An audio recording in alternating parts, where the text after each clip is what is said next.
नमस्कार। हरियाणा के मुख्य समाचारों के 25 खबरों के बुलेटिन में आपका स्वागत है। आगे बढ़ने से पहले आप हरियाणा के किस जिले से समाचार को देख रहे हैं, अपने जिले का नाम कमेंट सेक्शन में जरूर लिखिएगा। तो चलिए शुरू करते हैं खबरों का सिलसिला। सिंघू बॉर्डर 15 से खुलेंगे, हल्के वाहनों के लिए सोनीपत की तरफ से अवरोधक हटाए गए। किसान आंदोलन के कारण 1 साल से बंद सिंघू बॉर्डर को बुधवार को यातायात के लिए खोल दिया जाएगा। इस मार्ग से अभी हल्के वाहनों को ही गुजरने की इजाजत होगी। भारी वाहन अभी भी वैकल्पिक मार्गों से ही दिल्ली जाएंगे। लड़की के अपहरणकर्ताओं को 20 साल की कैद, 3 साल पहले नाबालिग को भगा ले गए थे दोनों। हरियाणा के जींद में सेशन कोर्ट ने नाबालिग लड़की का अपहरण करने वाले 2 युवकों को 20 साल कैद और 2,40,000 रुपए के जुर्माने की सजा दी है। जुर्माना अदा न करने पर 2 साल और जेल में रहना होगा। रेवाड़ी में युवक की निर्मम हत्या, गोकलगढ़ में खंडहर मकान में मिला शव। रेवाड़ी के गांव गोकलगढ़ में मंगलवार को 22 साल के युवक की हत्या कर दी। युवक का सिर और चेहरा ईंट पत्थर से कुचला हुआ मिला। खून से सने पत्थर भी वारदात स्थल पर पड़े मिले। पुलिस ने नागरिक अस्पताल में शव का पोस्टमार्टम कराने के बाद शव परिजनों को सौंप दिया। पुलिस ने अज्ञात के खिलाफ हत्या का केस दर्ज कर जांच शुरू कर दी है। मोटर चोरी के शक में युवक की हत्या, मिरका गाँव की वारदात। हिसार शहर के नजदीक के गांव मिरका में पानी की मोटर चोरी करने के शक में युवक की पीट कर हत्या कर दी। युवक विनोद और उसके 2 साथी संदीप और भाल सिंह को बीच रास्ते रोककर पीटा गया। जींद में एनओसी लेकर किसान खाली करेंगे टोल, राकेश टिकैत बोले एमएसपी से सरकार को भागने नहीं देंगे। धरने समाप्त हुए, आंदोलन नहीं। हरियाणा के जींद में खटकड़ और बद्दोवाल टोल पर चल रहा किसानों का धरना मंगलवार शाम खत्म हो गया। हालांकि किसान बुधवार तक जमे रहेंगे। प्रशासन और टोल प्लाजा प्रबंधकों से एनओसी लेने के बाद टोल उनको सौंप दिया जाएगा।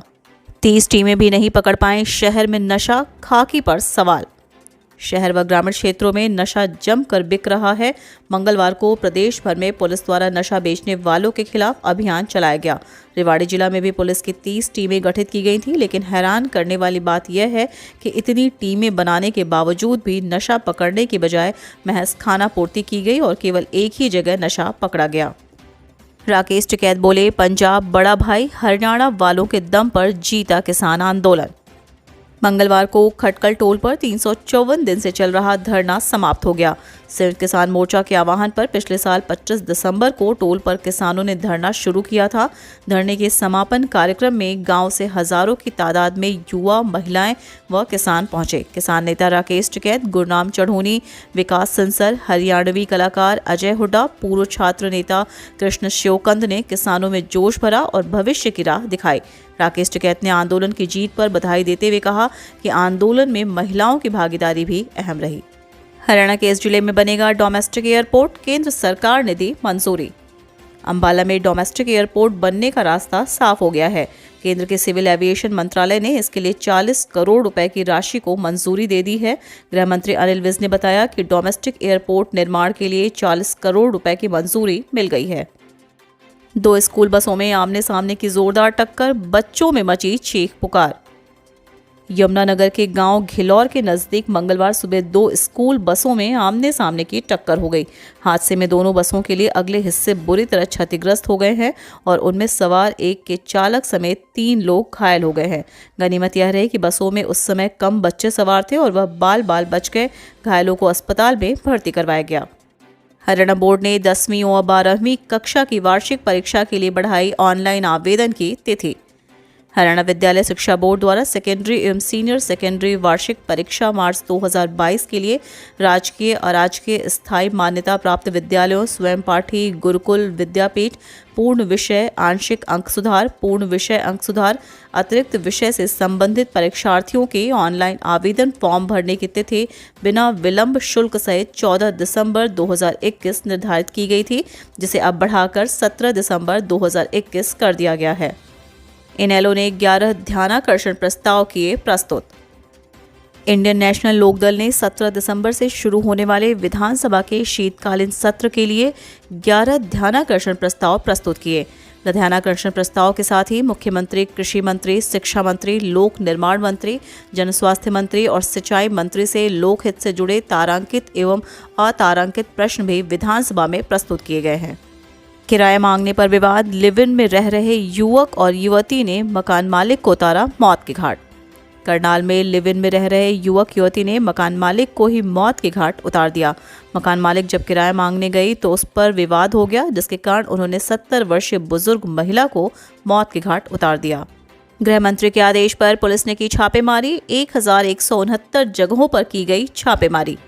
हरियाणा के गृह एवं स्वास्थ्य मंत्री अनिल विज के आदेश पर प्रातः 5 बजे से प्रदेश भर में नशाखोरी के विरुद्ध पुलिस द्वारा विशेष अभियान चलाया गया, जिसमें 100 लोगों को गिरफ्तार किया गया और NDPS एक्ट के तहत 98 FIR दर्ज की गई। पलवल में ATM कार्ड बदल निकाले 87,000, युवक ने मदद के बहाने बदल लिया था कार्ड। हरियाणा के पलवल में एक व्यक्ति का धोखे से ATM कार्ड बदलकर खाते से 87,000 रुपए निकाल लिए। पुलिस ने अज्ञात के खिलाफ मुकदमा दर्ज कर ATM की CCTV फुटेज की जांच शुरू कर दी है। पुलिस की मारपीट से वकील नाराज, आरोपी पुलिस वालों पर कानूनी कार्रवाई न होने से नाराज रोहतक बार ने किया प्रदेश में वर्क सस्पेंड का आह्वान। हरियाणा के रोहतक जिले में पिछले दिनों वकील के साथ थाने में पुलिस कर्मियों द्वारा गाली गलौज और मारपीट करने का मामला अब लगातार तूल पकड़ता जा रहा है। मामले को 5 दिन हो गए हैं। इन 5 दिनों में से 3 दिन रोहतक के वकीलों ने वर्क सस्पेंड रखा। पुलिस उच्च अधिकारियों ने मिलकर आरोपी पुलिस कर्मियों पर केस दर्ज कर कानूनी कार्रवाई करने की मांग की। कलयुगी बेटे ने कस्सी से कर दी पिता की हत्या, वजह जान उड़ जाएंगे होश। वर्तमान समाज में खूनी रिश्तों में इतनी नफरत बढ़ गई है कि लोग अपने ही परिवार वालों का खून बहा रहे हैं। मामूली सी बात पर विवाद में कहीं पर बेटे पिता या माता की हत्या कर रहे हैं तो कहीं पर माँ बाप ही अपनी औलाद को मौत के घाट उतार रहे हैं। रिश्तों में आ रही कड़वाहट एक त्रासदी बन गई है। ताजा मामले के अनुसार सिरसा के रानिया क्षेत्र के गिंदड़ा में खेत पानी लगते समय बेटे ने अपने ही बाप की कस्सी मारकर हत्या कर दी। दोबारा जारी होगा आर्ट एंड क्राफ्ट शिक्षक भर्ती का परिणाम। हरियाणा सरकार ने कर्मचारी चयन आयोग को आर्ट एंड क्राफ्ट शिक्षकों की भर्ती का परिणाम संशोधित कर जारी करने के लिए कहा है। यदि ऐसा होता है तो चयनित 613 टीचर भर्ती से बाहर हो सकते हैं। यह वे शिक्षक हैं जिन्होंने आर्ट एंड क्राफ्ट का डिप्लोमा या डिग्री कुरुक्षेत्र विद्यालय से ले रखी है। राम रहीम से बेअदबी केस में पूछताछ खत्म, पंजाब पुलिस की SIT सुनारिया जेल से निकली। पंजाब में श्री गुरु ग्रंथ साहिब की बेअदबी के मामले में जांच कर रहा विशेष जांच दल मंगलवार को फिर डेरा सच्चा सौदा प्रमुख राम रहीम से पूछताछ करने रोहतक के सोनारिया जेल पहुंचा। टीम सुबह 10:30 बजे सोनारिया जेल पहुंची और शाम 4:30 बजे वापस गई। सिरसा में यात्रियों से टिकट वापस लेकर दूसरों को कराता था सफर, रंगे हाथों काबू। हरियाणा के सिरसा में रोडवेज की एक टीम ने ऐसे परिचालक को रंगे हाथों पकड़ा जो पुरानी टिकटें सवारियों को देकर विभाग को नुकसान पहुंचा रहा था। कंडक्टर हेमंत के पास से 13,332 रुपए की पुरानी टिकटें बरामद हुई। उसके कैश बैग की जांच की गई तो उसमें 12,297 रुपए ज्यादा मिले। दुष्कर्म पीड़ित महिला से फिर दुष्कर्म, पहले केस में गवाही देने आई थी मायके। आजाद नगर थाना एरिया के गांव की दुष्कर्म पीड़ित युवती से आरोपी ने ही बंधक बनाकर मारपीट की और फिर से दुष्कर्म किया। पीड़िता पिछले केस में गवाही के लिए वह ससुराल से मायके आई थी। आरोप है कि बीच रास्ते से ही आरोपी उसे ले गया। पुलिस मामले की जांच कर रही है।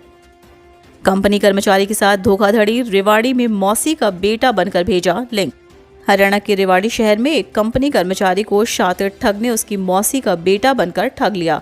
पहले उसे फोन पे के जरिए 1 रुपए ट्रांसफर किया और फिर लिंक भेजकर उसके खाते से 1,06,300 रुपए साफ कर दिए। वोकेशनल टीचर्स आंदोलन 20 दिसंबर को 3 दिन के लिए हरियाणा विधानसभा तक रोष मार्च और धरने का ऐलान। पंचकुला में धरनारत वोकेशनल टीचर्स अपनी मांगों को लेकर 20, 21, 22 दिसंबर को विधानसभा तक रोष मार्च निकालेंगे। विधानसभा गेट के सामने धरना दिया जाएगा। वोकेशनल टीचर्स ने मीटिंग में फैसला लिया कि इस बार यदि सरकार ने मांगों पर सहमति नहीं दी तो 110 महिला वोकेशनल टीचर्स बड़ी कुर्बानी देने के लिए तैयार हैं।